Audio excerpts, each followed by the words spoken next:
আমি কাজ করি ওই কুইমের ইউনিভার্সিটি। আমাদের স্টাডি ফোকাসাইজেশন হচ্ছে ইঞ্জিনিয়ারিং অ্যান্ড হেলথ। আমার এই স্টাডিটা হচ্ছে একটা গবেষণা আমাদের বাংলাদেশি এবং পাকিস্তানি পণ্যা লোকের উপরে।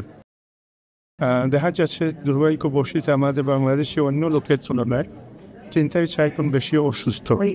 আর আমাদের যে মেইন রিসার্চ এবং যে মেইন রোগগুলো হচ্ছে হার্টের সমস্যা, blood pressure, diabetes, cholesterol, liver এবং বলি যদি জড়িত হন 16 বছর পরে হইতে হবে এবং একটু অল্প থুতু একটা স্পিড একটা টেস্ট টিউবের ভিতরে দেওয়ার জন্য এইগুলো আমরা জোগাড় করে আমাদের ল্যাবে দিয়ে দিই।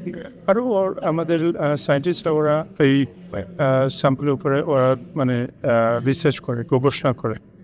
আমরা আবার অনেকে জিজ্ঞেস করেন আমরা রেজাল্ট পাবো নাকি। আমরা এটা সম্পূর্ণ একটা রিসার্চ গবেষণা। আমরা কোনো ধরনের পরীক্ষা করি না, আমরা কোনো ধরনের ফিডব্যাক এবং রেজাল্ট দেই না। কিন্তু আমাদের উদ্দেশ্য হচ্ছে আমাদের লোকের উন্নত করার জন্য, এই ঔষধপত্র উন্নত করার জন্য, ট্রিটমেন্টটা পরিবর্তন করার জন্য, আর নেক্সট জেনারেশন কীভাবে আমরা ওদেরকে সতর্ক করতে পারবো, এটাই আমাদের মেন উদ্দেশ্য হচ্ছে।